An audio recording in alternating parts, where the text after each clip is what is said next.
Hello and happy December! Prepare your hard drives for the latest round of featured free marketplace content, paint beautiful environments with Arctic terrain brushes and landscape stamps, create a multiplayer compatible building system, rocket your scenes into space with a modular kit, and teleport characters out of this world with a portal blueprint. Download them all on the marketplace today. Industries from entertainment to defense are now using large, immersive displays to engage participants in custom, real-time experiences. These displays, which can range from enormous projection domes to complex high-density arrays of LED screens, can present a real-time scene at virtually any resolution. To see how teams are achieving these feats, read our latest white paper, In-Display Technology, Limitless Scaling of Real-Time Content, and explore the history and research behind In-Display, the tech enabling these new experiences.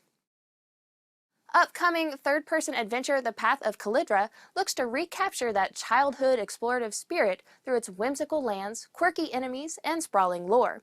Now, several years into its development, The Path of Calidra is approaching its final incarnation. Find out about the team's inspirations, explorations, and the Brazilian dev scene in our interview with 2018 Unreal Dev Grant recipients, Final Boss. Looking to level up your post-processing skills? In our latest webinar, Achieving Cinematic Quality with Post-Process Effects in UE4, technical artist Matthew Doyle walks through post-processing options, including basic effects, color grading, material creation, and more. Watch the replay now on our YouTube page. All right, top weekly karma earners, here's your moment. Thanks to Every Nun, Thompson N13, Crewdimer, Max Payne, Garner P57, Rubik's Master 02, Lord Stuff, Prisalized, Mighty Enigma, and Aussie Burger. We appreciate all the help you give over on Answer Hub. Our first spotlight of the week is this sweet, snowy little scene. This piece recreates Artur Mukhamatov's original concept art, but in Unreal. The scene looks great, Ina. Hop over to the forums to give her your feedback.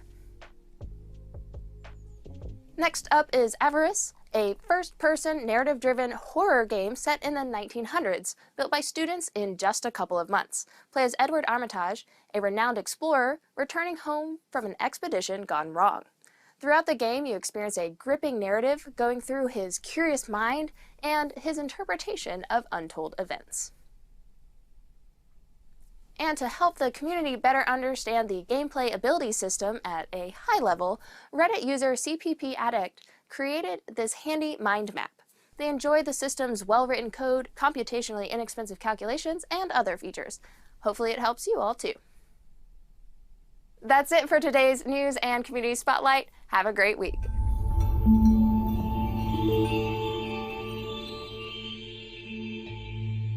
Hey everyone, and welcome to the Unreal Engine livestream. I'm your host, Victor Broden, and with me today I have Principal Technical Artist Ryan Brucks, who's going to show off a little bit of our new landscape tools, and our VP of Engineering, Nick Penwarden.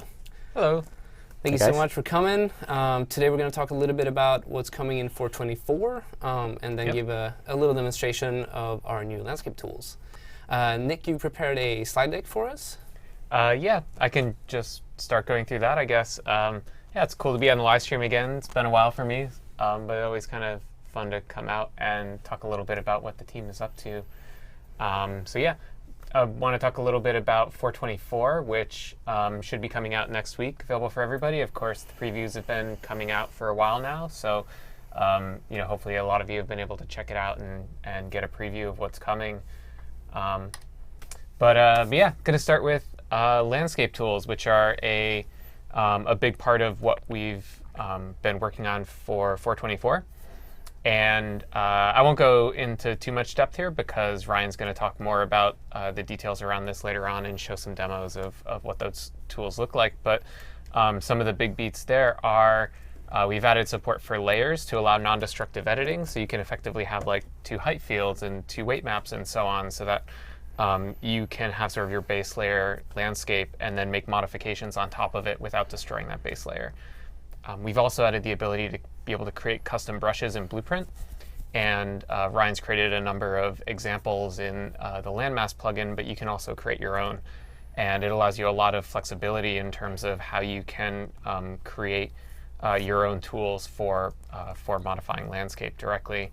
And we've added support we've both improved the spline tools, but also added the support for spline tools to be able to modify the various layers. So that way, sort of another tool in your toolbox for being able to create things, especially like roads or rivers or lakes and different bodies of water, stuff like that.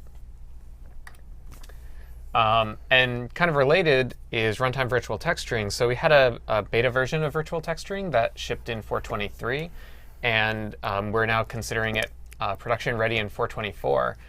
For those of you who play Fortnite, actually, we're using runtime virtual texturing and a lot of the features that we're talking about today to create the new map that we shipped in Chapter 2. So all of the sort of tools and tech is all proven in a full production game. Runtime virtual texturing, in particular, great for landscape because it allows you to use a lot more layers without paying the runtime cost. Every time that we're rendering a pixel, we don't have to go through and evaluate all of those layers. We can just evaluate them and cache them in a virtual texture tile. And it also means that other meshes can then sample from that virtual texture, and so you can blend meshes into the terrain and hide seams, stuff like that. Some of the updates for 4.24, we added support for YCOCG color encoding for base color. And so this helps hide some of the compression artifacts you can otherwise get with BC1 texture compression, especially with smooth gradients. And we added the ability to take the low MIPS of the runtime virtual texture and bake them out as a streaming virtual texture. And this is important for a couple of reasons, but one of the big ones is when you have a large landscape, some of those low MIPS can cover a massive portion of the landscape, and so rendering out those MIPS can be very expensive. So being able to bake those out doesn't necessarily take a lot of disk space, but can save you a good amount of runtime performance for those very, very large sections of the map. We also have a new sky and atmosphere model that's shipping in 4.24. It's physically based, including Rayleigh and Mees scattering, ozone absorption, light multi-scattering, much higher quality than the version that we had in the engine previously. Supports some really cool features like ground-to-space transitions and being able to do like planetary view. All of the computations from it are available in material graphs, so artists can basically take the results and use them for compositing on their own sky domes, for sort of allows artistic direction of what the sky will end up looking like. In terms of performance, we really wanted to make sure that this was something that scaled from PC and console down to mobile.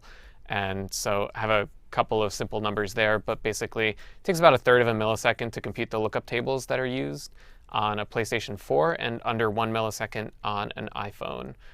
In fact, a rather old iPhone. So again, something that you can use for your mobile games, for PC, for console. And to make it all easier, we also added a new sun sky actor. Basically, this is something that you can add to your map, and it will automatically set up a skylight component and directional light component and all of the fog actors and so on, sort of coordinate everything. You set a geographical position and time for your scene, and it will accurately place the sun in the sky, handle all of the other attributes for the sky and so on to give you a realistic basis for your scene. Another feature that is coming in 4.24 is screen space dynamic global illumination. This is actually a technique that we had prototyped for the Chaos Destruction demo that we showed at GDC earlier this year. With a lot of things blowing up, we really wanted dynamic global illumination in that tech demo. And obviously we couldn't pre-bake global illumination if you're destroying things, right? And so we prototyped a screen space technique, and it worked pretty well in that case, but we wanted to take that and make it something that you could actually ship on a console. It needed to have the right performance profile and still maintain high quality. So the team did a lot of optimization, a lot of work on this, got it down to about 2 to 2.5 milliseconds on a PlayStation 4 Pro at 1080p, I believe at medium quality settings. So you can get pretty good results with a reasonable frame time that you can actually afford. So here's the sort of mandatory original scene without global illumination. And then if we add in GI, we can see sort of the bounce light and color bleeding. Hopefully that comes through well on the stream. You can never quite tell with video compression, but hopefully you can see the areas that that brighten up that would otherwise be in complete shadow or just have purely ambient light. Another big change in 424 is that Datasmith is now shipping with the engine. Previously, this was part of Unreal Studio, so kind of this sort of professional toolset that was intended more for, say, CAD and architecture and other customers in those areas. Most of the features here are on the import side, so basically getting data into the engine. Being able to take entire scenes that are built in either 3D Studio Max, Cinema 4D, Revit, other software packages and get them into the engine, as well as some like editing and defeaturing capabilities for taking very complex CAD models and being able to remove things like, you know, if your CAD model has bolts in it that are modeled, you need to be able to remove those because you don't want to render those in real time. So features like that, UV generation, aspects like that. But yeah, it's really great that now everybody who uses Unreal will have access to these same tools as well. Along those same lines, we've one of the improvements with Datasmith, adding support for USD Live workflows. The idea here, if anybody is familiar with USD, is to work directly with the USD file. Previously, it was a pure import-export process. So you could open a USD file, we'd effectively convert it into an Unreal level, and you'd work with it like an Unreal level. And then you could take an existing Unreal level and you could export it back to USD. What the USD Live connection allows you to do is that sort of import-export process is sort of transparent under the scenes, and it's all live. So as you're moving actors around, we can kind of update the USD file, and it's sort of a more natural native USD workflow. And another Datasmith feature that's coming in as beta in 424 is called Visual Data Prep. And the idea here is being able to have a visual tool to create rules for processing assets as you bring them in. So when you import an asset via Datasmith, you can now define a sort of linear node graph to perform processing on it. Things like if it's coming from CAD, then we need to take higher order surfaces like NURBS and tessellate them into triangles. Being able to do things like replacing materials, setting LOD generation and simplification settings, stuff like that. But it's really a much easier interface for doing that. Previously, you could write something like a Python script or a Blutility to do something similar, but this is sort of a much nicer presentation of those types of workflows. Another new feature coming is new hair rendering and simulation. This is going to be experimental in 424, and we're going to keep working on improving it and making it better. But it's a new strand-based approach to hair rendering and simulation that will allow you to get significantly higher quality hair, both in terms of rendering and simulation. Our focus right now is getting the visual look that we want, making sure that we have something that can hit, you know, ideally what we want to be able to achieve is film quality hair in real time, right? And so that's kind of the focus. So initially it's going to be very performance intensive, and we're going to be working on optimizations in the future to be able to make it practical for other devices. The other interesting part here, so actually the way you set up hair physics and hair simulation is by using Niagara. So it's an example of, as we build Niagara, we're wanting to leverage that in other areas. So being able to use it for setting up physics simulation for hair. And we've got some ray tracing updates coming in 424 also. Our main focus around ray tracing right now, we're continuing to focus on performance and stability. So being able to continue to get super high quality images and get them running faster and faster. One of the other key aspects in 424 is supporting different types of primitives. specifically static meshes that use world position offset.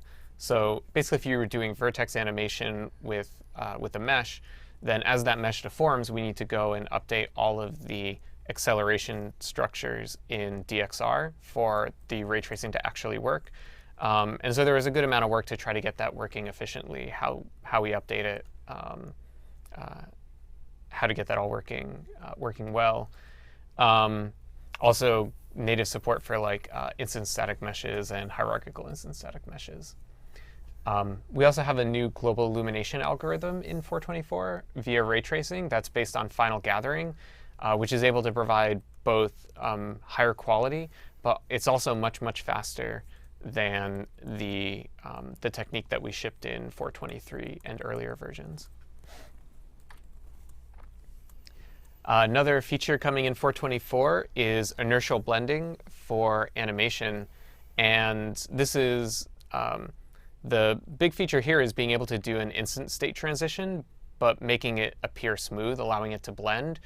It can be a pretty big performance optimization because you don't have to, usually when you're blending between two different animation states, for some period of time you have to evaluate both sort of both branches or both states, and then take the final poses and blend between them. Instead, this allows us to stop simulating or evaluating the previous state. We just evaluate the current state, and we're able to take the existing bone positions, bone velocities, and so on, and use that information to smoothly transition the animation. This feature was contributed to us by the developers at the Coalition, where they had actually initially developed this as a perf win for Gears of War 4. So thanks to the guys at the Coalition for contributing it back and working with our engineers to bring it to all Unreal developers. Hoping to have them on the stream here next year. Yeah, that'd be awesome. Let's see. Sticking with animation, another feature in 424 is called animation blueprint linking. And if you're familiar with animation sub-instances, the idea here is being able to take your animation blueprints and compartmentalize them into individual animation assets, and then dynamically link them at runtime and even stream them in and out. So as an example, if you have a vehicle in your game and your characters need to interact with that, part of that is going to be the animation states and the animation assets necessary for them to do that. And what animation blueprint linking allows you to do is to not have that aspect of the animation blueprint in memory if the vehicle isn't in memory. So if you're not able to use those animations anyway, they can live in a different asset. They don't have to take up any memory. Also, because they're separate assets, it means you can kind of develop it in isolation. You don't have to have this massive, complicated animation blueprint. You can use these interfaces and sub-anim instances to break apart that complexity and make it all sort of easier to deal with. And in 424, we're ready to call the new Unreal Audio Mixer production ready, which is super exciting. Yeah. It's now enabled by default. So yeah, it's been a long effort to build sort of a high quality, high fidelity, production quality audio mixer in Unreal, and really happy with where we ended up. And part of this was what we really wanted to do was make sure we're shipping our games on the audio mixer on all of our platforms. And so Fortnite is already using the Unreal Audio Mixer across all platforms we support, with the one exception of Nintendo Switch. We fully support Nintendo Switch. It works really, really well. But in terms of performance, we want to get it a little bit faster on Switch before we flip the switch, so to speak. But yeah, really happy with how that's all come along, and definitely recommend that licensees completely switch to the new audio mixer. Other audio updates, we have added support for something called stream caching. This is really the ability to treat audio streaming very similar to how we handle texture streaming, being able to have a fixed size memory pool and streaming all audio in and out of it, rather than typically you would do this only for very, very long audio samples, things like music tracks and stuff like that. Because it is just like texture streaming, it does mean that there can be some latency if you go to fire a weapon and you want to hear the sound right now and it isn't in memory. It's going to take a little bit of time to get those audio samples into memory so that we can start playing them. So similar to texture streaming, if you were going to do a camera cut with texture streaming, you need to give the engine a hint of, hey, I'm going to move the camera here. Let's start getting some textures into memory that we know we'll need. And then that way, when you teleport the camera, you don't see blurry textures. Everything is in memory and ready to go. And so stream caching with audio is a little bit different. If you know you're going, say a player picks up a weapon and you know they're probably going to be shooting it soon, hint the audio system that, hey, we should get these audio samples pre-cached. You can load them into memory at that point. But this is really great when you're dealing with fixed memory or low memory platforms, because you can very easily control your audio memory budget. There's also a new audio analysis API, which basically allows you to perform analysis on the final mix, doing things like perceptual loudness measurements or spectral analysis, pitch detection, and then using that data, you can drive other engine systems. So you can drive material parameters so that you can have outfits or really any surface in the game respond to the audio in the game in some interesting way. You can use it to drive, say, Niagara particles, for instance. So you can drive your visuals by audio, or you can even use that data to drive gameplay logic, really to drive any system based on this. And the API is fully extensible, so it's actually very easy to go and add your own plugins that'll be able to add aspects of audio analysis and then be able to pipe that data into other engine systems.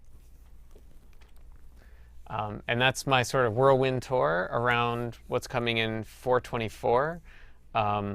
And at this point, I'll hand it over to Ryan Brucks to dig a little bit deeper into the landscape tools and some of what's available in there, why it's interesting, and how our artists at Epic are able to take advantage of those tools. And then I guess we can probably do some Q&A at the end. Yeah. I've grabbed all the questions, and so we'll go through them in the end once Ryan is done with his presentation. All right. Hey guys, it's good to be back on the stream. I know it's been a little while for me as well, but I'm happy to be here to show you guys some cool stuff we've worked on for landscape tools. Going to be kind of demoing inside of a Blink 424 content examples project right now. Going to basically load up a little blank landscape map and show you guys some of the new landscape layer tools. So you'll notice that when we select this landscape here, we have this new list of edit layers down here. And you can see we only have one layer right now. We have a sculpt layer, we have a paint layer, and these are all, you can see we have our standard paint layers. And the way that this kind of works is each layer for your landscape is almost like another data set that includes another copy of the height field and another copy of the weight maps, all the paint layers in your terrain. And that means you can kind of stack different editing behaviors together. So to kind of just get started with a really quick example, if you haven't made a new terrain with this before, the only thing required is you have this enable edit layers box when you make your landscape, and then you should be good to go after that. So you have these layers here. They have an alpha. They can be hidden. You can make new ones. So we're going to go ahead and make a second layer here. And we are in sculpt mode. I'm going to go ahead and just make a little shape to show an example of how you might want to use this. So there's really no rule on how you have to use layers or what you could do with them. They're more intended to be there to help you not lose work under certain situations. So if you imagine, let's say we have a we have a terrain with kind of like a little island going on. It's beautiful. Yeah, we're good. Sorry, we actually had some much prettier demo content that we had versioning issues with, but those examples were also recorded as part of the Dev Days presentations that we did this year. So those were on YouTube recently. But basically going to kind of try to rebuild in very basic form some of those behaviors. So you notice that we painted on only one of these layers, If we want to find out which one it is, you can kind of click on these eyeballs and turn them off. You can also reduce the opacity of the layers one at a time. So an interesting case of why you might want to do that is to avoid losing work from previous edits. So let's say, it's pretty typical in games we have, some kind of, too much noise.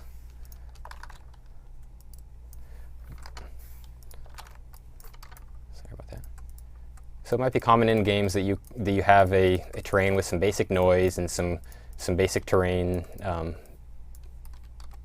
mountainy terrains and things like that. But conceivably, at some point, you're going to come in here and people are going to be placing objects like cities and buildings, and if you have an ultra primitive building in here, you're normally going to have a flat area around that. So if I were to flatten out inside of this layer right here, I would be kind of committed to that. But let's say instead of flattening out directly in that layer, I wanted to make even another layer. I could perform that flattening operation inside that layer. Oop. Hang on a second. I was painting the wrong layer. So you'll notice here I'm kind of flattening out that layer, Oop. Which means I can then erase that layer. So I can come back in. I want the flatten tool. I want sculpt. This is sorry, it seems like our low resolution that we use for the stream visibility is making it a little tricky to select the basic. Well, that's interesting. We've lost our, oh, there it is. No.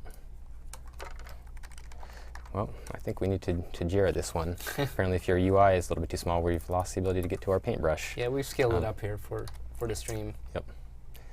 But the idea being that, say we wanted to remove that, we could kind of erase it and go back to how it was.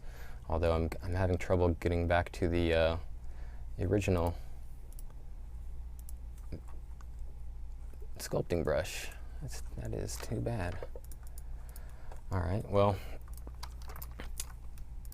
so the basic idea behind these is you can commit non-destructive edits. So you could say have one layer that's designed to flattening out the foundations around your buildings. Then you could move those buildings and erase those edit layers and reflatten them in another location, and you're not going to lose that underlying data. Yeah, and I guess if you were to hide layer 2 now, you could kind of see what that would look like, right? So exactly. So we hide that layer, and we still have that underlying noise that we had before.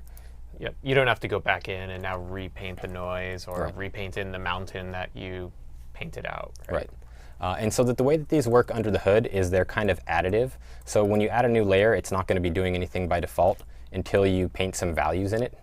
And then, so if you want to erase the contribution of one layer, you can paint a value of 0, and that's kind of like erasing it. It's too bad that we've kind of lost these. Let me apply some layer invos here. But the same thing, you have a separate copy of these layers per edit layer. So as before, the edit layer is kind of a data set for the entire landscape. So you'll notice I can come down in here with snow, and thankfully I'm back in the paint tool. We'll paint down some snow. It might compile some shaders. But you'll see that because I painted that in this layer, it only applied it in that layer. Oh. Something that might happen when you first paint on a new layer is you might need to clear the base layer. This occasionally happens. Paint that again.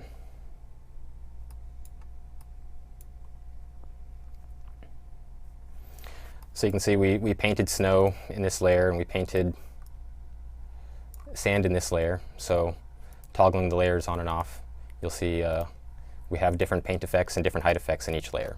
So it's pretty flexible what you can end up doing with that. In terms of kind of separating out the individual parts of your editing style. So one suggested way to use this is to kind of have a base layer to form a block out, such as what is the overall shape of your landscape, the base terrain that's not likely to change very much over the course of a project. So for Fortnite, for example, we use a base layer to define the overall shape of our island. And typically there's not a lot of rapid editing going on there. We define the shape of the island early on in the season, and then we add a lot of refined tweaks to it over time. For example, buildings may move, points of interest may move, new shacks may come and go. So we actually have layers higher up in the stack that the level designers use to make small modifications that are considered more transient and more customizations to the area.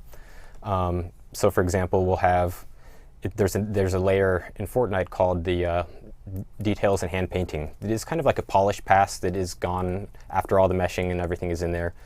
And it allows a kind of safe way to do little polishy tweaks to the terrain without ever worrying about accidentally ruining the shape of the base layer or losing any data. So for example, in Fortnite we'll do things like giant craters smashing into the map. In the past we had to do a lot of manual work to go back and perforce, get that old map if we wanted to, say, undo the crater. Whereas now, having the crater in a separate edit layer is the ideal thing, because then you have the easy ability to just remove that layer and you're not messing around with your base landscape anymore at that point. I apologize that I'm not able to select the sculpt tool in here. That's a bit strange. So there's probably someone in the chat telling me what I'm doing wrong right now, but that might be a good time to jump over to some custom blueprint brush stuff. Nick mentioned that as well, is that we have the ability with these layers to inject control over the landscape to blueprints. And I'm going to go ahead and reload this map here and show what that looks like. So we've got our blank landscape just to give us a basic starting point. And I'm going back to the sculpt tool. And notice that in this list of tools, there is blueprint brushes down here. So this is how you go about adding a blueprint brush to the world. When you click on this drop down here, what this does is it'll basically auto-discover the objects that are the right class. So you can add them this way, and then by clicking on the terrain. You can also add them by going down into your content browser. If you collapse game content, and it's going to be below engine content. One thing to make sure is that you have on your content browser show engine content and show plugin content both enabled. And that's what's going to allow you to actually see and select these guys. So down under landmass, which is the name of the plugin that has some examples of custom brushes, there's a blueprint brushes folder. So the one I'm going to show you guys first is a simpler one called material only. And this one is kind of meant to create a procedural noise type pattern for your terrain. Let's see here. Landmass.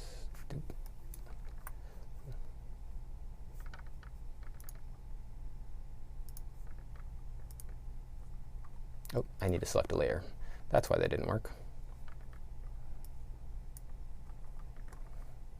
Okay.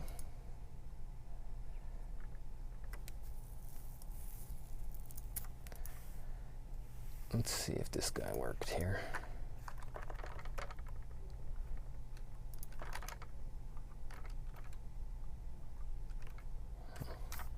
This material only brush is not working.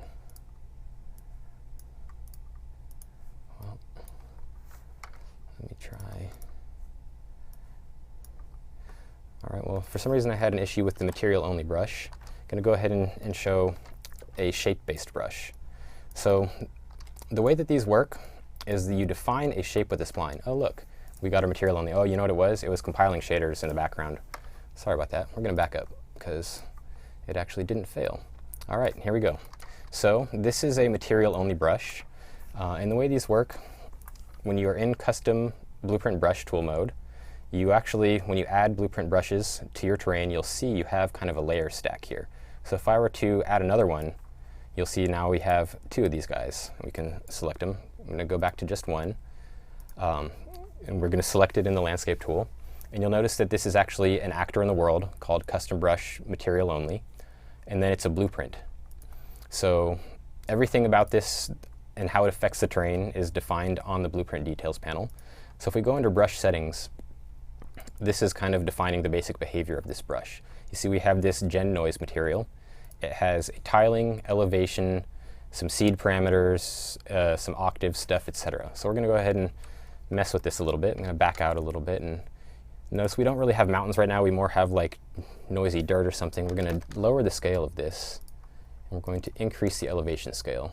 So this is going to be in centimeters right now, just to throw that out there. Go up to 15,000. So basically what's happening here is we have this material, and it's basically a noise shader, kind of a custom version of the noise node. Well, you can see here that there's a version where we actually use the noise node to generate some noise onto the landscape. And then what's actually being used is a more flexible version that allows you to change the type of noise and the octaves dynamically, which is actually why the shader took a little bit longer to compile. So when we modify these values here on the blueprint, what we're actually doing is modifying a material instance dynamic under the hood, which is containing these parameters. And then another neat little thing is that if you move around this brush in the world, we're also passing in the actor location into that material. So you can kind of fine tune what part of the noise field you want to sample. And changing the seed is kind of like changing the Z slice that you're sampling from as well, because noise is a three-dimensional function. So that's the most kind of basic version right there. This is set up to be somewhat extensible in that if you change the material by making your own material here, and you say you want to have your own parameters that are perhaps different, you can add custom parameters, vector, scalar, or texture. And basically you would just specify the name, and you can specify the value here, and it'll automatically pipe that over to your material that you're using. So that's the material side. I'm going to pop open the blueprint real quick just to show kind of what's going on here. So the basic workflow behind Blueprint custom brushes is they derive from a class called Landscape Blueprint Brush, which is a native class. And then there is a Blueprint function to override called render. And what this does is it takes landscape data and it requests the render target of all the landscape data, and then it passes it in to the material that you specify. And then your material does a render to a render target, which modifies that landscape data however you specify, and then the result is pushed back out to the landscape. So you'll see here we have render. It tells it whether it's a height map or not, because this works for both paint and sculpt layers. And this in-combined result is the result of the render target of the landscape up to the current brush that you're evaluating. So you see here we set up a brush which is kind of setting up the material instance dynamic. There's a draw brush material function, which this is actually what's doing the drawing material to render target. So you see here we have that we store whether it's a height map render, and we either render to the height map render target or the weight map render target. And then at the very end of this, we basically pass back our modified render target as the result. And you see here we again choose between whether we're returning a weight map or a height map. So this is a fairly simplified version of the custom brush, which is probably ideal if you want to try making your own.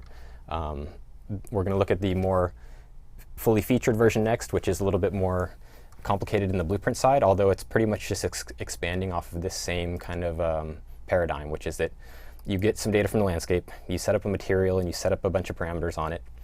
You render that material, and then you pass that back to the landscape. Yep. Okay. And the really powerful thing here is, like, as a technical artist, you're able to go in and write your own shaders. All this processing happens on the GPU, so it's fairly fast and efficient compared to doing all of this processing on CPU, where it just wouldn't scale.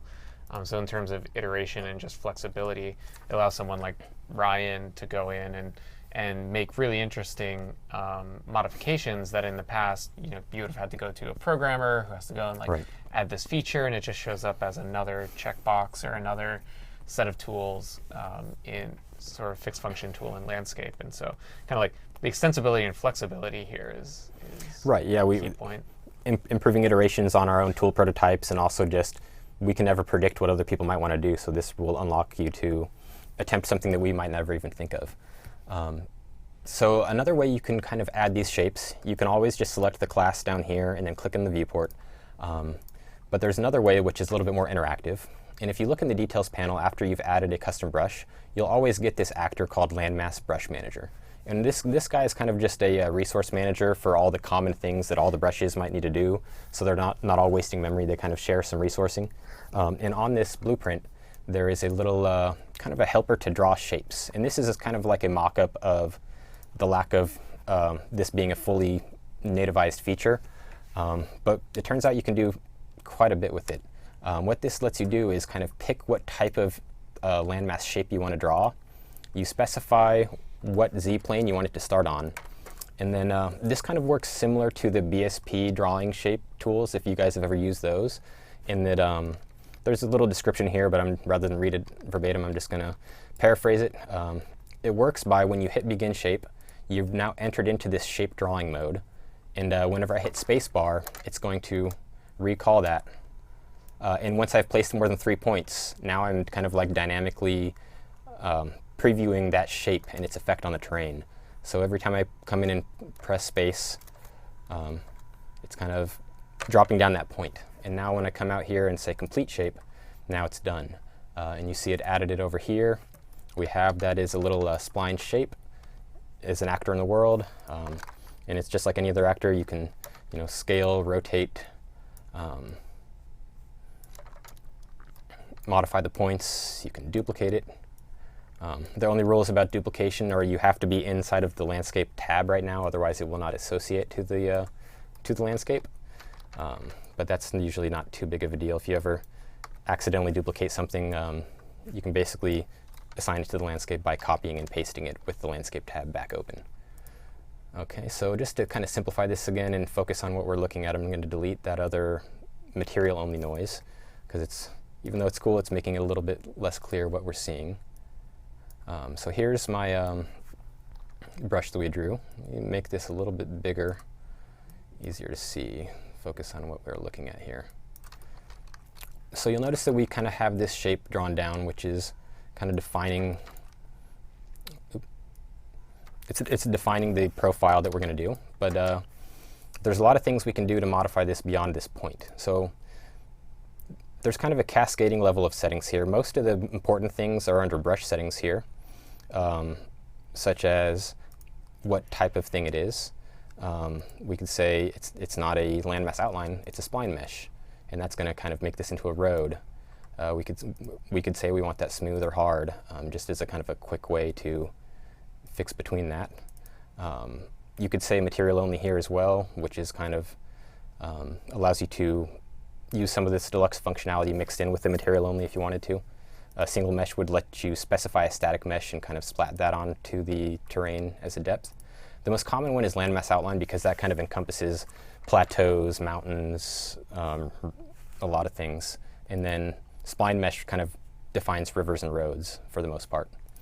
So once that's there, there's a couple things. You can invert the shape, pretty much exactly what it sounds like. You invert the shape so that it goes on either side. And one thing to point out is that what's actually being used here to do this drawing is a signed distance field. So that means we kind of have information about both sides of the shape. Under fall off, this is kind of what determines how that distance field shape is really affecting the terrain in the most basic sense. So for example, if we don't cap the shape,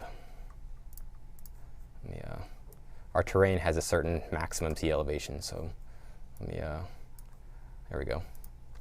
So if you tell it to cap a shape, let me make this terrain a little bit bigger.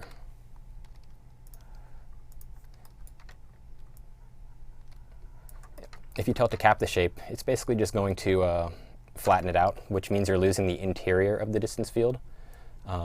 So it's kind of your choice.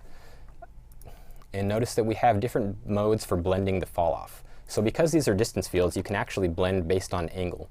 And that means when I specify that angle, it's always going to kind of extend until it intersects with the terrain data at that slope. It doesn't change in steepness, if that makes sense. So if I have a fairly sharp mountain, it's just going to carve that slope everywhere. Whereas if I set this instead to width mode, that's a little different, because you'll kind of see you always have the same fixed the same fixed fall off, which will be defined here. And it really depends on what you're going for there. It's just designed to be more flexibility. You can offset the edges outwards. Because they are based on distance fields, you can offset up and down. And then that's mostly it for the fall off options. The rest of the options under brush settings are kind of specific to which type of landmass this is. So if we're not using a spline or a static mesh, then these fields don't really do much, so we can kind of ignore them. And if we're not using material only, generally this material configures itself and you don't need to mess with it unless you're doing something custom. Paint layers is the one area where we will modify here, but first I'm going to go through some of the other options. So one of the interesting things about these distance field brushes is the effects. So these are kind of more material-based modifications that pipe back into the main material that does the rendering. And just probably the most interesting one is curl noise, because we can specify some noise inside here, and what that's doing is kind of offsetting the shape. I'm going to go ahead and delete this guy and draw another mountain and try again.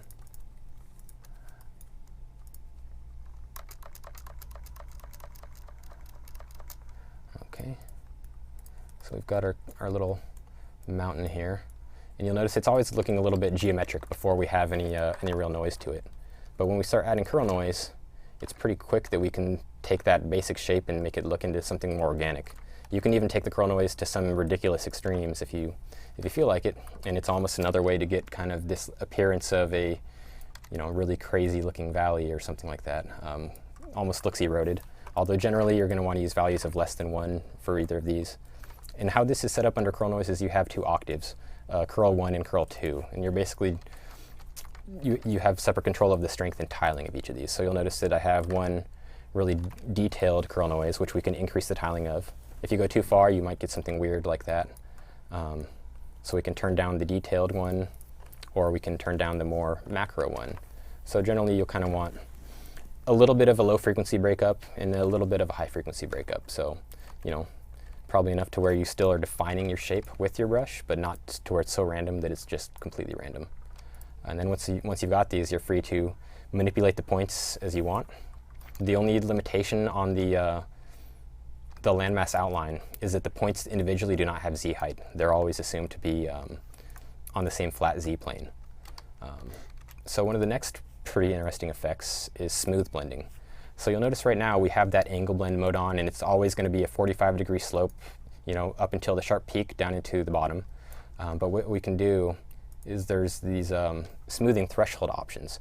So if we set outer smooth threshold to say 10,000, now we have a smooth curvature going from 10,000 centimeters at that intersection point.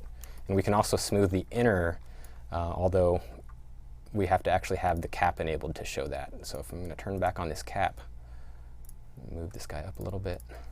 Now we've kind of turned it into more of a mesa or something. Go down. So inner smooth threshold is kind of like the basically the smoothness that you get on that inner lip. So you can kind of fine tune that a little bit. You can come in as well, enable some displacement effects, and really that's just,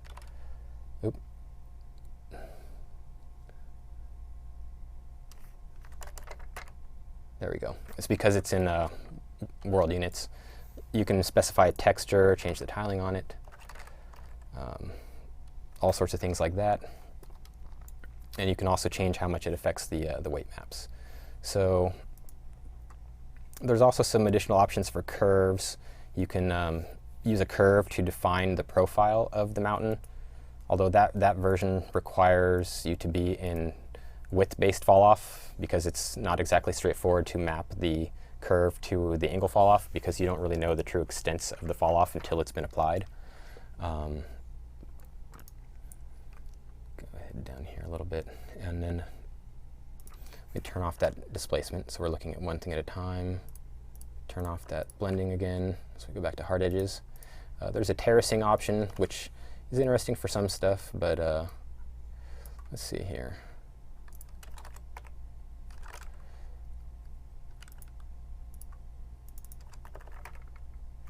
There we go. They're just too small. So you can see we can kind of give these guys terraces. Probably need to be a little bit bigger space between them. Oops.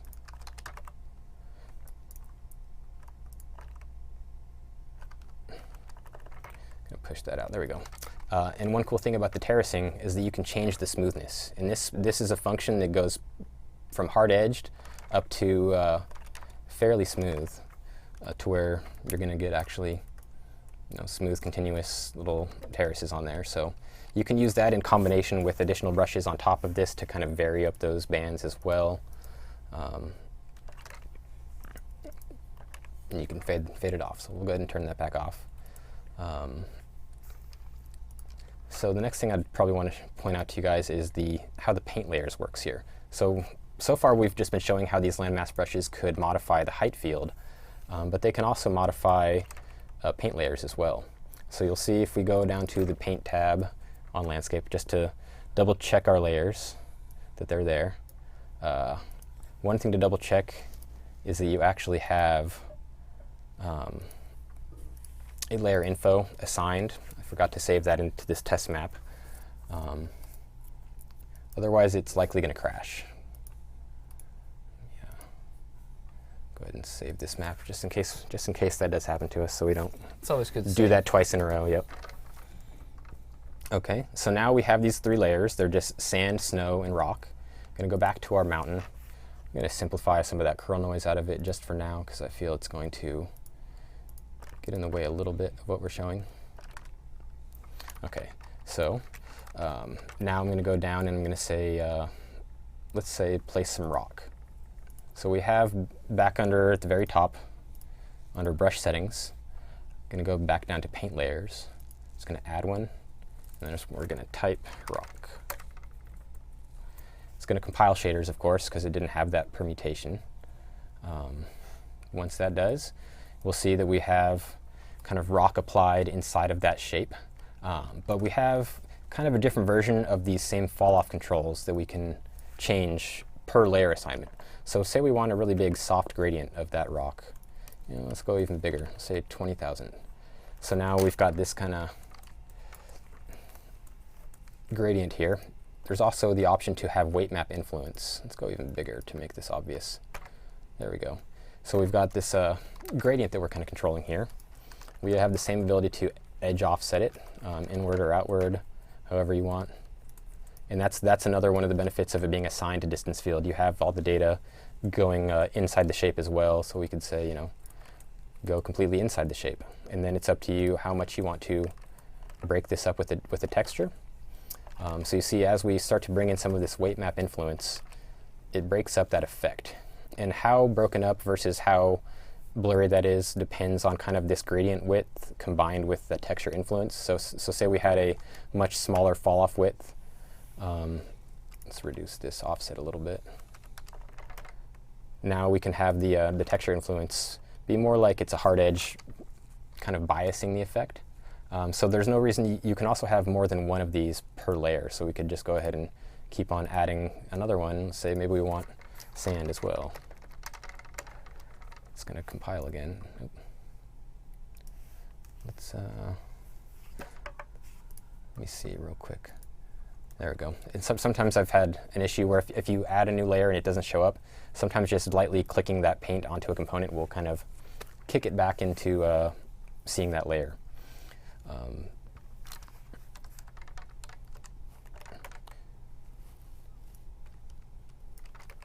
There we go. So you can see it's basically drawing on top of the sand there.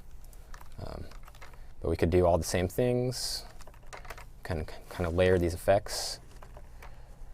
And there's really no right or wrong way to do it. It's really just you specify these by name, and then you get all these values to modify. There's some other additional things you can do as well, like I'm going to go ahead and back to this rock. Notice there's this option, mask using band. Before I mentioned that these were assigned distance fields, and that means that because they have data going both directions, we can make this gradient negative as well. And what that does is it will kind of say everywhere outside the shape draw. But what if you wanted to just say, instead of drawing everywhere, you just wanted to draw out a certain band of thickness? You could say, what if we wanted a 20,000 centimeter band? Oop, hang on, I forgot about this. When the sign is negative, the offset also becomes negative, which is something I will likely fix for 425. But now we're basically specifying we're specifying how thick that band of rock is. And we can do that with any of the different layers. And of course, final opacity, that allows you to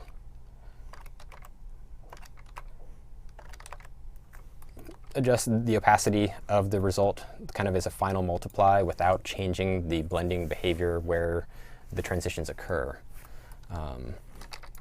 So that, I'm going to go ahead and draw out another little river just for fun. Go back to this brush manager. I'm going to select river spline. Sure, I don't know how far down we want to draw this, maybe 2,000 units. So you see now when we keep placing points, we're going to make our little river on our island. Not going to bother trying to close loop it, although we could. Now we have, where is it? It's not. Okay, for some reason it's just hiding the, oh, I was in G mode. That was it. So now we're kind of drawing this spline around the map. And we have the same kind of controls as before. We can go under fall off, and we can edge offset this a little bit to make the rivers wider.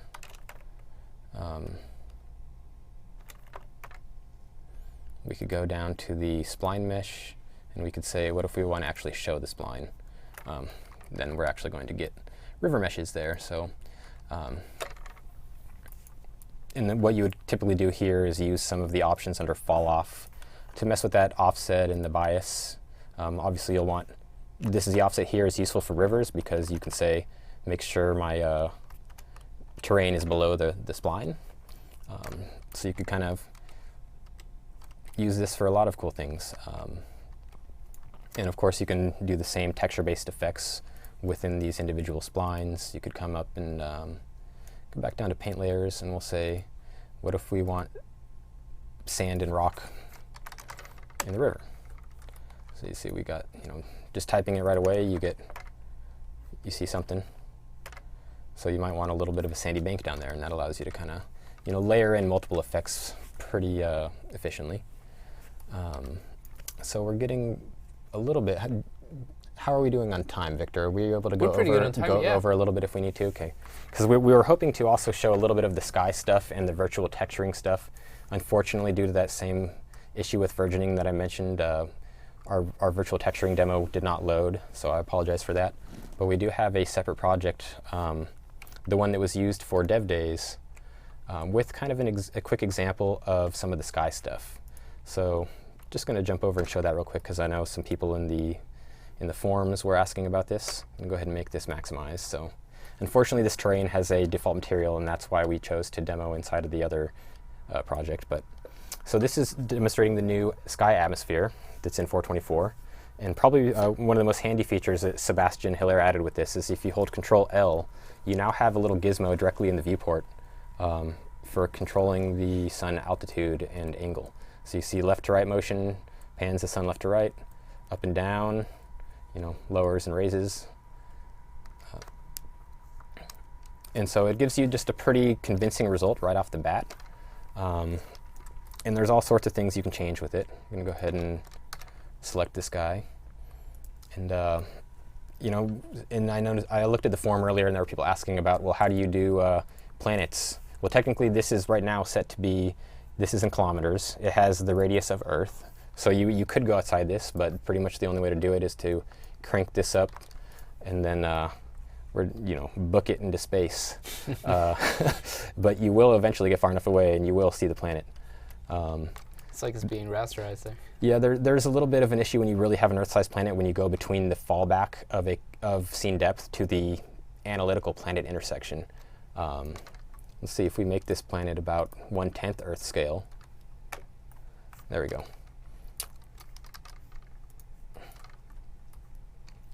A little bit easier to see. Let's see if we can go even. There's something drawing there. I'm not sure what that is. But yeah, it's fairly flexible. There's quite a lot of parameters if you wanted to experiment with alien skies, which I know there was a couple of questions about that. I mean, a lot of that is coming down to this Rayleigh scattering coefficient. So you can have your scattering of your Rayleigh value be whatever you want. And that combined with some of these extra distribution exponents, changing the amount of my scattering is a great way to, I've made my settings too sensitive. So, now we've got this crazy blue and green Martian sort of sky. I'm not going to pretend that I can just magically come up with values that look like Mars off the top of my head or anything, but you can definitely find something interesting with a fairly short amount of tweaking time on this. You can increase your my scattering and get really fog, and you'll see you'll very smoothly start to fade out that horizon line and create that. It's just a very photographic looking effect when you see how the sky and everything kind of blends down to the horizon level. Let me reload this map really quick because I messed with it a little bit too much. And then there was also people asking a little bit about, sky materials and clouds and things like that. So this map has a pretty basic example. And I'm sure you've all seen, if you start UE4 Editor and you make a brand new map, just the default template map, it's had this basic sky dome for a while. It's just kind of a unlit white cloud texture. This is actually that same cloud texture, but reinterpreted with the new sky atmosphere material nodes. So you'll notice that when we're moving around the sky, the light here, the clouds, while they're not truly volumetric or anything, it's kind of a simple single offset, like a bump offset type shadow. We still get the coloration that matches the sky. So regardless of what time of day it is, we have at least a somewhat plausible value for the sky values. We can go all the way to a noon time. We get slightly the appearance that the clouds are integrated. I'm going to go ahead and pull that up a little bit real quick. And then if there is time, I'll show, I know people were also asking about a prototype volume sky. So this is that simple sky material. And if we type sky atmosphere, we'll see these are all the nodes that are being used inside this material, these are the nodes that define the hooks to where a sky material can match the sky atmosphere from the Rayleigh scattering. So you'll see we have a few things here like ambient light. The sky atmosphere provides a node to get the light scattered luminance, which is kind of like the skylight for the sky itself. If you're up a cloud in the sky, how much of that blue are you picking up from all the scattering around you? And then similarly, for sun, we can get the direction of the sky atmosphere directional light. Notice this has a 0 there. That's because you can actually have up to 2 directional lights with your your sky atmosphere. And then that gets combined. Where are we looking? Somewhere in here here it is.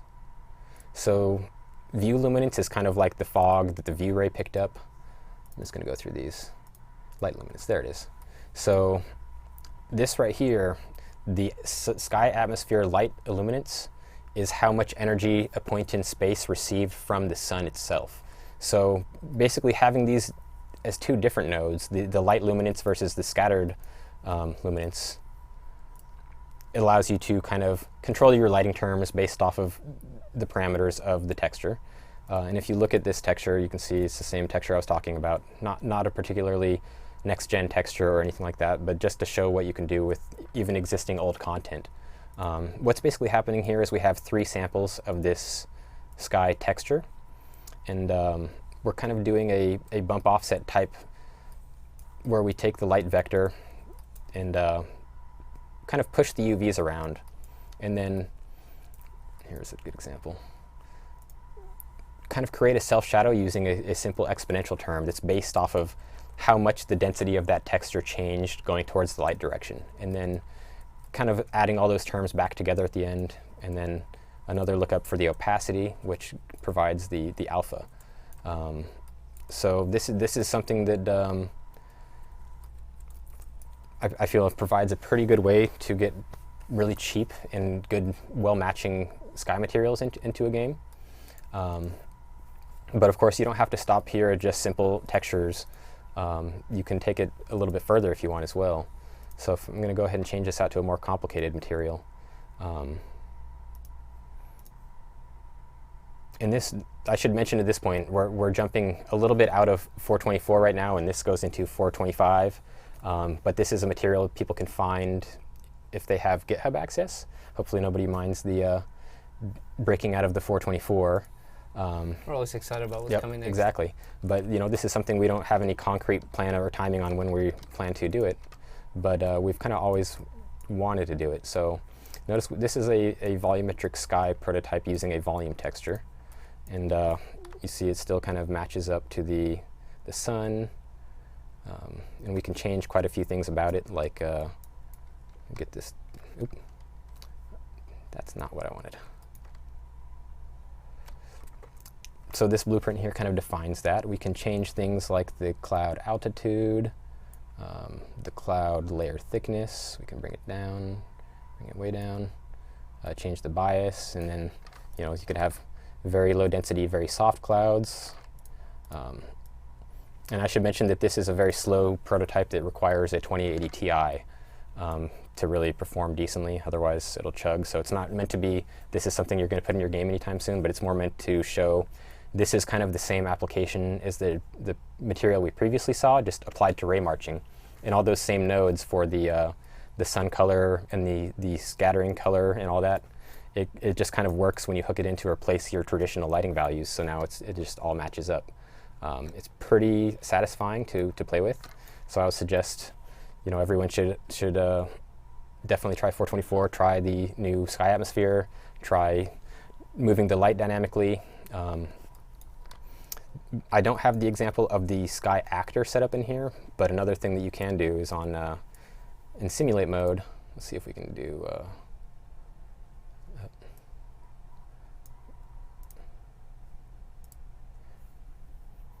Our sky will recapture if we're in simulate mode. So you'll notice when I go to pitch black, we have no skylight.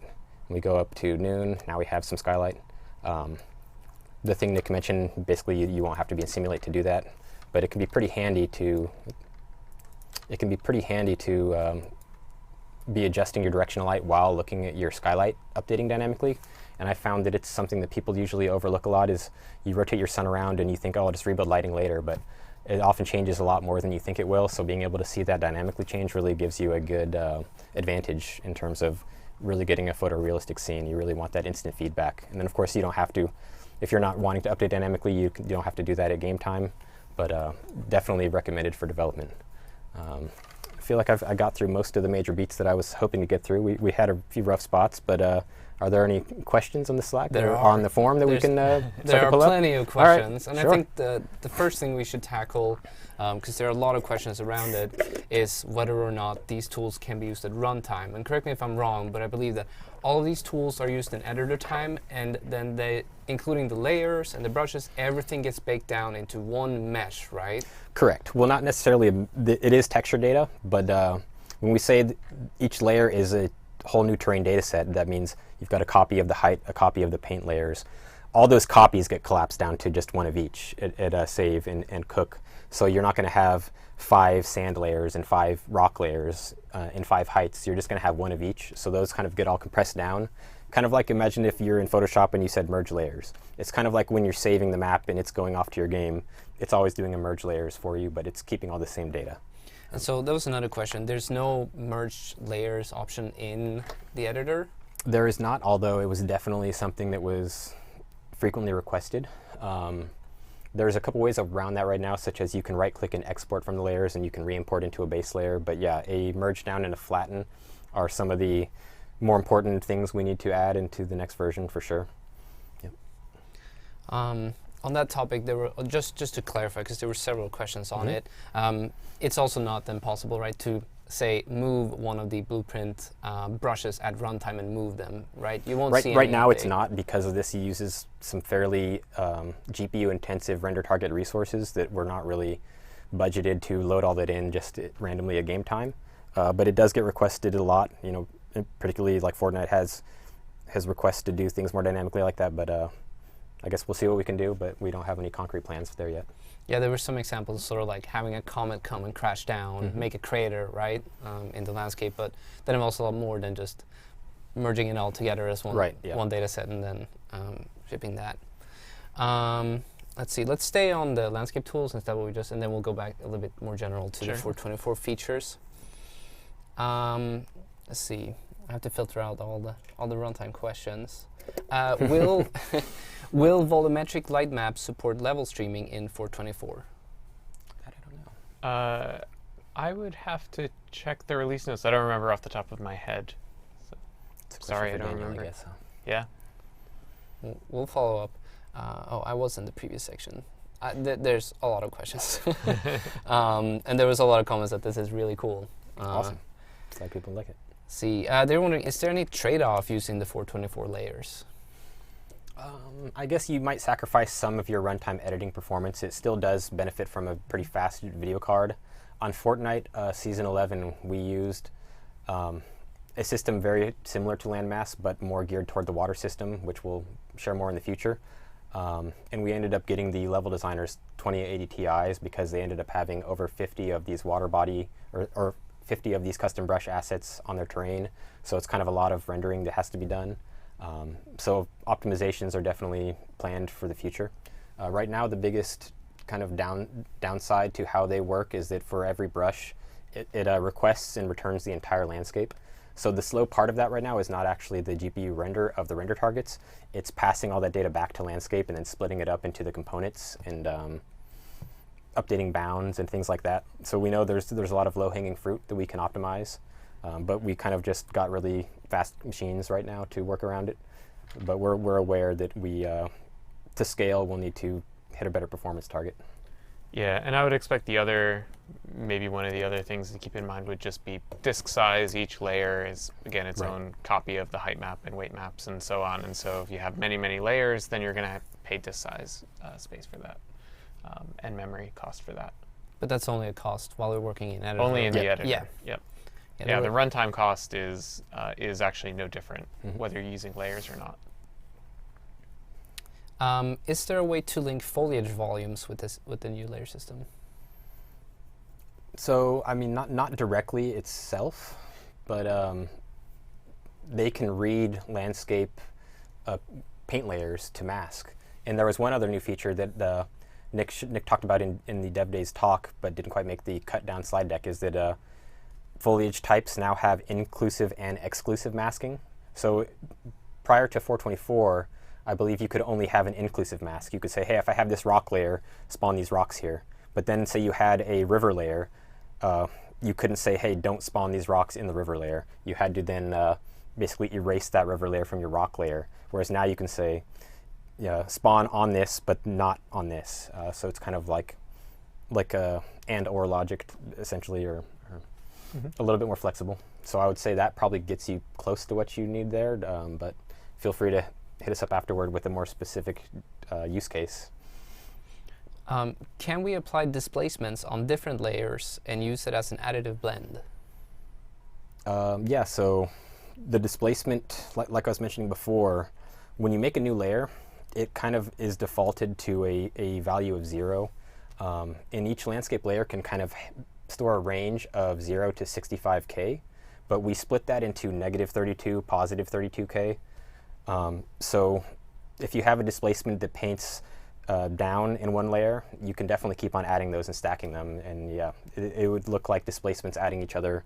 And it just depends on whether that data was above or below that 0 threshold, which is pretty easy to tell if your landscape is at 0 in the world. You could tell, is this making it go above or below the world origin 0?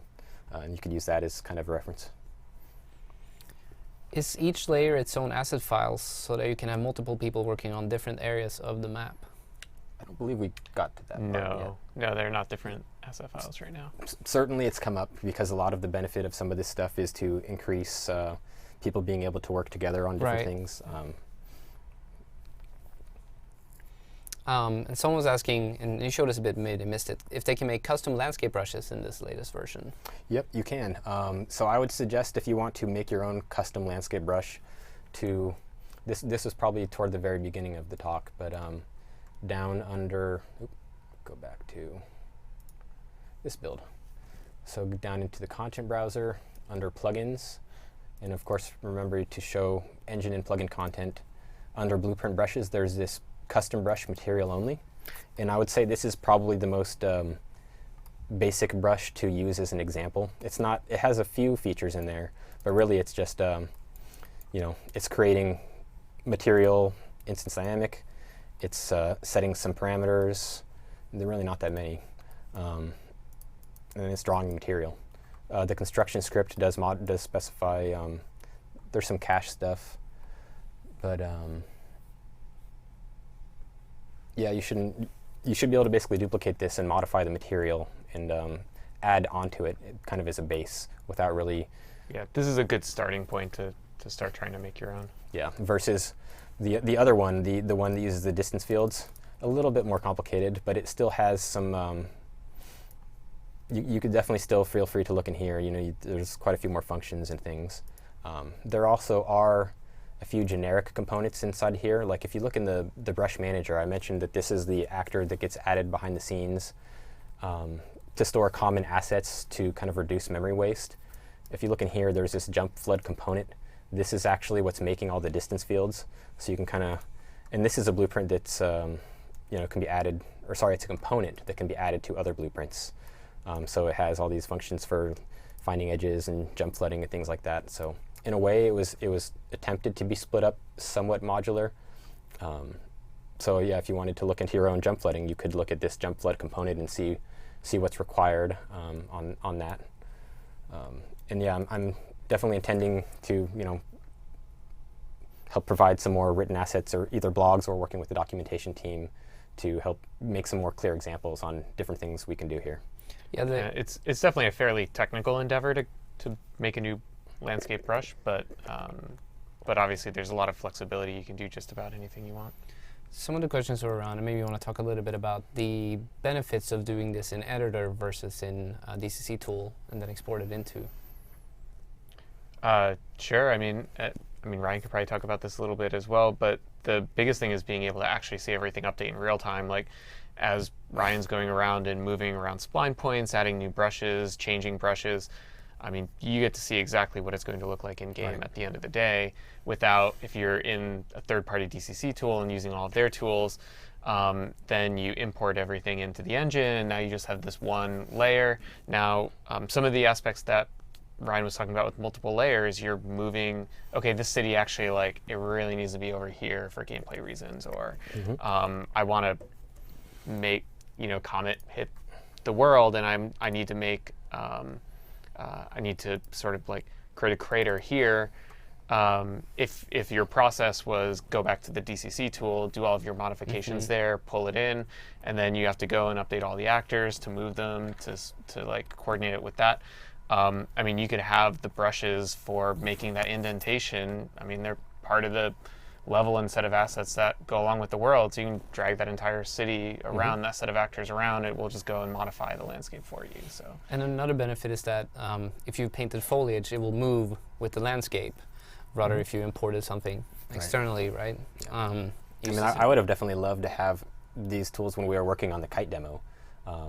That was a tech demo we did a couple years ago, where I was kind of responsible for setting up the initial shape of the overall terrain, and we wanted to kind of have everything exist in one terrain and tell the story with one continuous camera motion without, faking jumps all over the place.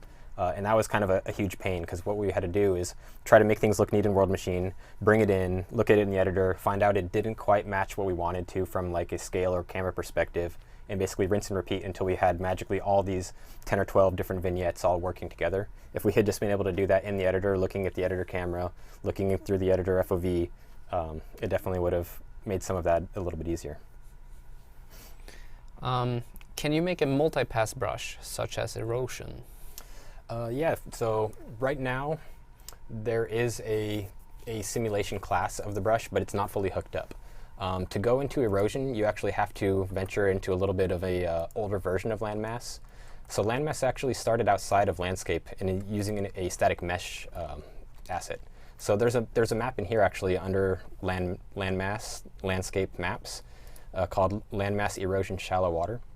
And this is actually not a landscape, but it's a blueprint called landmass or landscape layer stack. And this is actually previewing it with instant static meshes. But it offers kind of, I don't want to go through all the features because it's kind of like a pocket version of the entire landscape tool. But really it offers this erosion option, which you can have free particles versus shallow water. See if we can, oh, I forgot, hang on. I forgot, you don't use simulate button with this tool because there would be no way to get the data back. You actually just press start tick. So you can see we're simulating some water running down and kind of pooling up in here. I'm going to stop it. So there's different solvers. There is shallow water, free particles, scatter gather, simple water leveling. Free particles is probably the most flexible and robust. And what this does is you actually get a little particle for each cell on your terrain. And then when you simulate those guys, you'll see them rolling downhill. Right now it's set to reset every 512 iterations. I'm going to set that to 0 so it doesn't reset.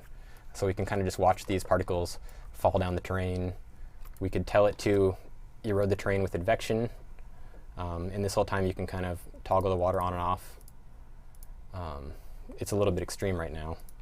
But yeah, you can basically tell it a lot of information about rain and solubility, evaporation. We probably don't have time to go too much into this, but velocity damping is a big one. And you can also do weight map effects, similar as before, but it's not straightforward to get this onto the landscape tool. We were hoping to eventually refactor this stuff into landscape directly. But yeah, if you wanted to look at a starting point, there's that erosion shallow water map, and you can change the solver down here. Yeah, probably, I don't know how much time we really have, but there's a couple other ones in here, like simple water leveling is probably the fastest. And this one is not really a fluid sim, it's more like a water leveling algorithm. But when you have it set to rain and erode, you can do some cool stuff. I don't know, didn't really set up any good settings or examples on this, and I'm not sure if we really have time to go into it too much, but there's that test map there for you guys to look at, and happy to go into it more in the future, and hopefully 425 we make some progress. Yep, and it's a cool prototype, but yeah, just to be clear, like that you can't do erosion with custom brushes the way they currently work. One way you could do it is kind of do this on the landscape tool, export it out, and then import that as a displacement on a custom brush. Or just, there's other tools in landscape to apply down a displacement, like the pattern painting texture. So you could export and import. But eventually, yes, we do need to have a proper way to integrate that. So. And we still have some time, if you guys are cool staying on for a little bit longer. Sure. Do we still have more questions? Or yes, yes, we do. What are people interested in? They were a little bit curious about the river spline, and if it's possibly, can the spline gradually deepen to follow a hill or a canyon bottom? Yeah, so I guess is it all right to give a little bit of water plugins telegraphing for 425, or what is your? I guess the big thing there is we did do some additional work that we need to do some work to try to productize it to make it like a real good engine feature, but yeah, we have some kind of prototypes and custom work that we're trying to figure out the best way to get out there for everybody to use. Cool. So not in 424, but possibly in the future. Right. Yeah. The cool feature there is spline metadata. We can have multiple data points on splines, so we're using that to modify depth per point, modify velocity per point, kind of define water in a more detailed way. So I think it'll be interesting to whoever asked the question. Cool. That sounds exciting. Can I use more than one sky atmosphere actors in a scene to simulate more planets? That's a great question. I don't believe currently, but I wouldn't. Sebastian would be the one to ask. Yeah, I don't know the answer to that question. It's a good All question. right. I know it supports 2 suns. Yeah, that was another question, but you did cover that earlier. I would assume not, but I don't know. Yeah, I've never successfully moved it away from the origin myself, but I haven't tried every single setting in there. So. Is the river brush currently limited to a single Z height? No, so the actual spline brushes, those can have varying Z height. It's only the kind of 2D shape, like the mountain and the plateau that was limited, and that was more a limitation due to how those were generated. So they're rasterized from the spline, but without actually ever making a mesh. It's kind of a trick where you have your spline, and for every 2 vertices, you draw a polygon using the very first spline point, and then you, based on the if it's counterclockwise or clockwise, you make that triangle either additive or negative, and then you just draw those triangles, and you get a perfect rotoscope shape of that spline, but you don't actually have any nice triangulation, so you can't really support height change within that shape anymore. but I didn't feel like it was a major enough limitation to not do it yet, but more like eventually if we could get a proper triangulation pass, it would probably make that even more flexible. Still a couple of questions regarding what's available as part of the plugin and what will be available as the content or as part of the content examples. They're just curious about what you showed, what will be. Yeah, so what's in the examples right now, let me switch back, is basically down under landscape, under maps. So this custom brush test map, this is the one that is the test map for actual custom brushes on an actual landscape. And it's a very simple map. It's got one little river, one little lake, and each one of these has a couple height maps set on it. It's a pretty small terrain. Basically just meant to be a proof of concept and make sure that it's still working correctly. The goal was to not add any high resolution textures or anything to keep the footprint of this plugin as small as it could. The ones that are called landmass over here, these ones are the ones that are not using landscape, but they're using like the separate mesh itself. So you can start from here to do erosion stuff, or you can start from here to do actual landscape work. Okay. There's a little bit of preview content stuff, but this is just basically materials that are based off of, like this material here is all using textures that you find inside of engine content. So yeah, the pickings are fairly slim to make a landscape material without any custom textures, but if you look under engine content, there's a few basic ones. But I guess all of these brushes that you've shown, they're all in the landmass plugin itself, so it's something that people can include in their own project to use as a basis. So maybe that is the part that wasn't exactly clear, is that for most of the types, like the canyons and the mountains and things like that, they're all the same blueprint asset.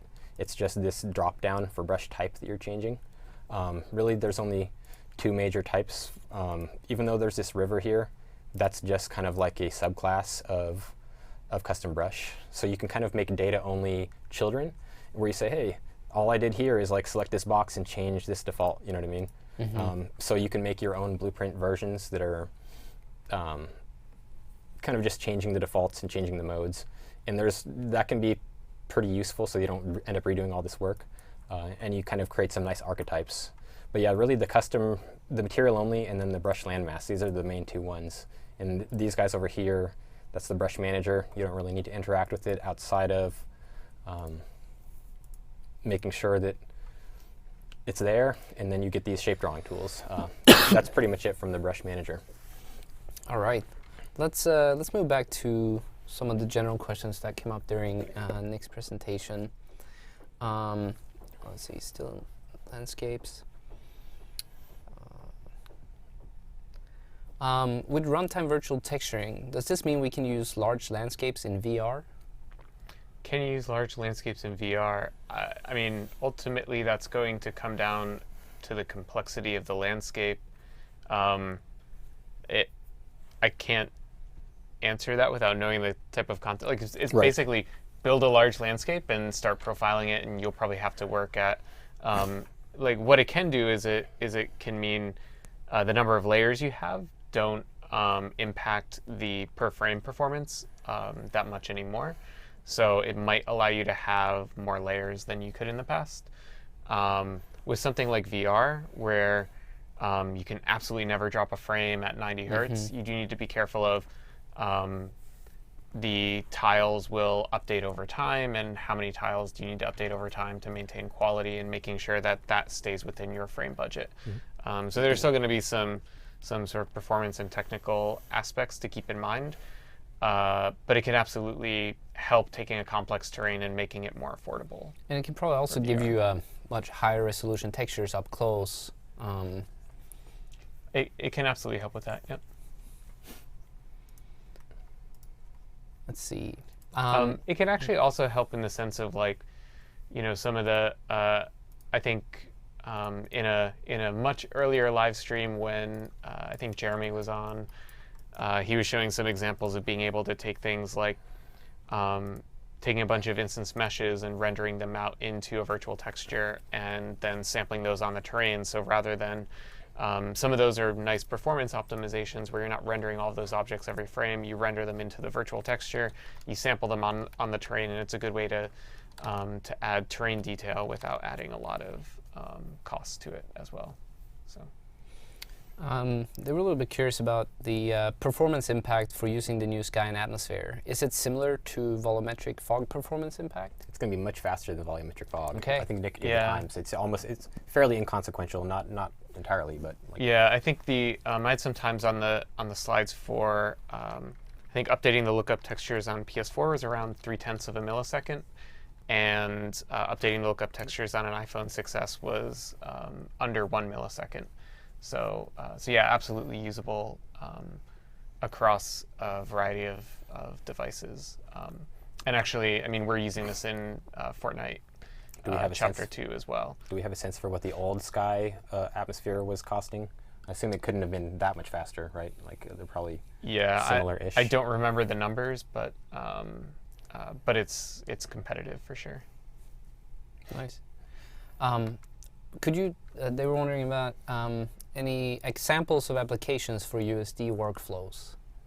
A lot of times right now it'll be if a lot of this comes down to workflows outside of games, like with VFX pipelines, for instance, where virtual production. It's a lot of cases where you have a scene and you need to be able to open it in Unreal, you need to be able to open it in other DCC applications, potentially do final renders outside of Unreal with an offline ray tracer that wants to take hours per frame, stuff like that, where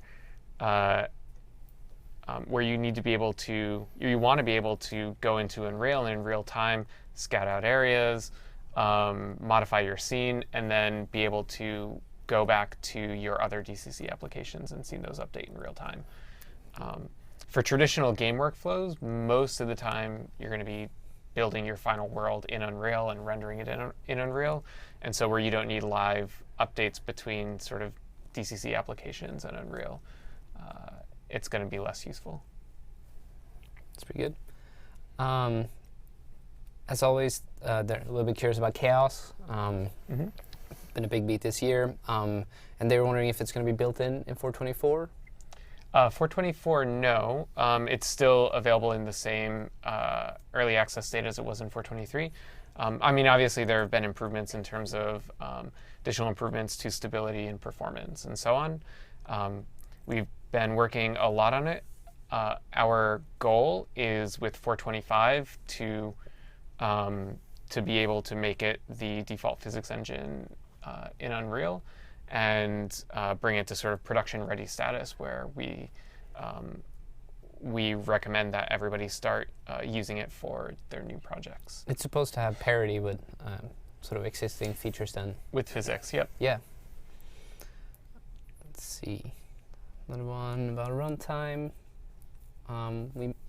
You touched on what's new for Chaos and 424. Here's one regarding, are the mesh editing tools still planned for UE4?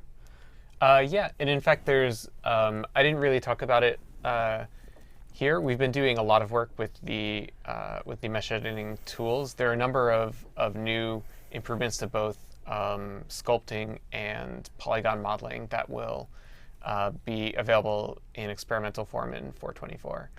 So definitely check them out and get us feedback. But yeah, it's an area of active development for us. We're constantly working on improving them. Let's see. Can you use shapefiles to import roads, etc.?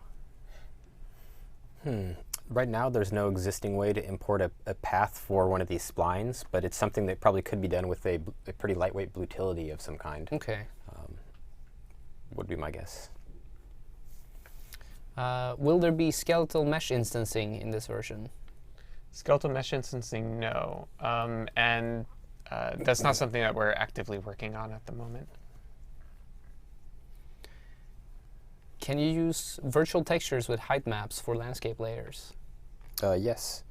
So that was one thing I was sad that we kind of dropped the ball for the demo today. But virtual texturing, you can read from, for a mesh, you can both contribute to and read the virtual texture. And there is a height channel option. It requires the use of 2 runtime virtual texture volumes. And when you create a RVT asset, it has a type. The default, I believe, is base color, specular, roughness normal, which is kind of the minimum payload you need to really have a good terrain material. And then on the second one, you select height, which is a single scalar output. But then when you have a shader that's sampling virtual texturing, there's basically a node that looks kind of like a material attributes node, but it's called virtual texture sample, and it will have all those pins on one node.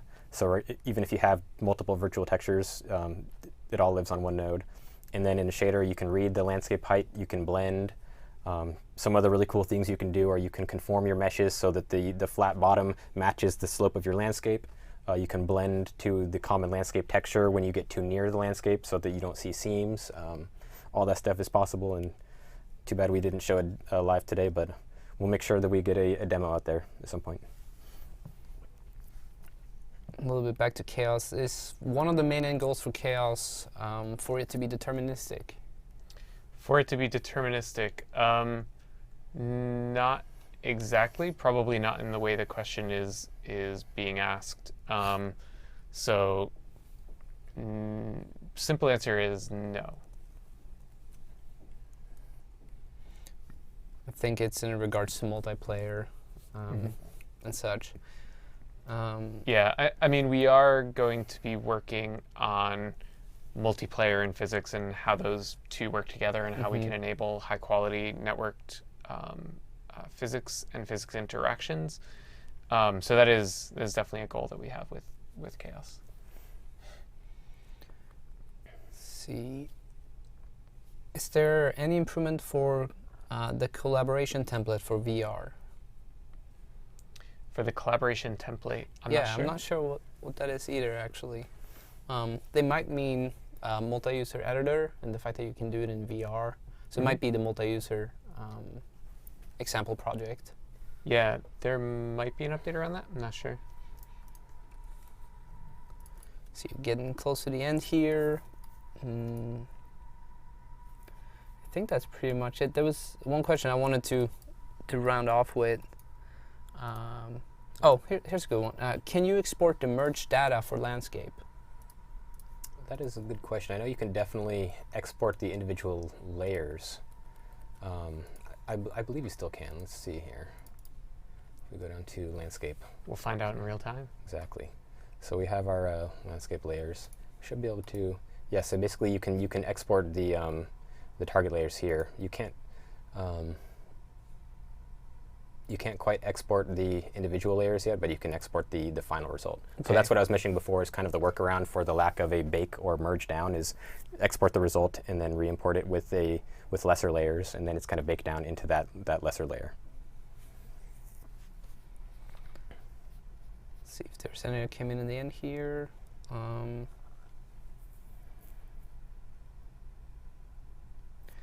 Can you create some sort of a mask-based instancing from, say, Houdini or something? When you say instancing, can you? I'm not sure. That's all I have to go with. I mean, we use Houdini engine and do scattering tests with Houdini. I'm not aware of anything that's straight up built into landscape right out of it. But yeah, you can import a mask from Houdini and plug that into your landscape and use that as a foliage type exclusion mask, for example. Maybe I'm not exactly sure the exact nature of the question. That was a discussion question. Yeah, I think we're about to round off. There's a question. Oh, go ahead, Nick. Oh, go ahead. What was the last one? Yeah, there's one more, which I think was quite interesting. How hard is it for you guys to implement features in the engine? What's the process like? Does it feel similar to working on a game? How hard is it to implement features in the engine? Really depends on the feature, I guess. I mean, generally, at this point, people working on the engine, like, we know pretty well, so implementing new features is, I don't know. I would say the hard part is trying to make sure that as we add new features that they're cohesive with the rest of the feature set of the engine, not trying to, like, it be a hodgepodge of features, but making sure as we're adding new features to landscape that it's sort of consistent with the rest of the landscape feature set, that things work with landscape and with meshes and with static meshes, skeletal meshes, etc. Like, trying to just be consistent about when we're adding new tools, making sure that it works across the board with everything else. Sort of like every new feature we add, to some extent, it increases the matrix of all of the different features trying to work together. And so trying to make sure that everything works cohesively together and you don't run into cases where this feature doesn't work with that feature and these things are incompatible and those things are incompatible. I think those are the hardest aspects as sort of the feature set of the engine continues to grow, making sure that we consider all of those cases. Yeah, Sounds good to me. sounds good. Sounds good. I think that's about it for our guest today. Thank you all for tuning in. You can expect 424 next week at some point. But before you go, as always, I'd like to mention a little bit about what we got going on in the community. If you're unfamiliar with our different forums or sort of our community channels, you can go ahead and go to unrealengine.com, go check out our forums. It's a good place to discuss what you're working on. We frequently go visit the release and work in progress channel, and that's where we find some of the content we use for the spotlights that you saw earlier in the beginning of the stream. If you're interested in meeting other developers around in your area, we have over 150 user groups around the world. Some of them have monthly, some of them have bi-weekly meetups, but you can go ahead and go to unrealengine.com/user-groups and see if there's any in your area.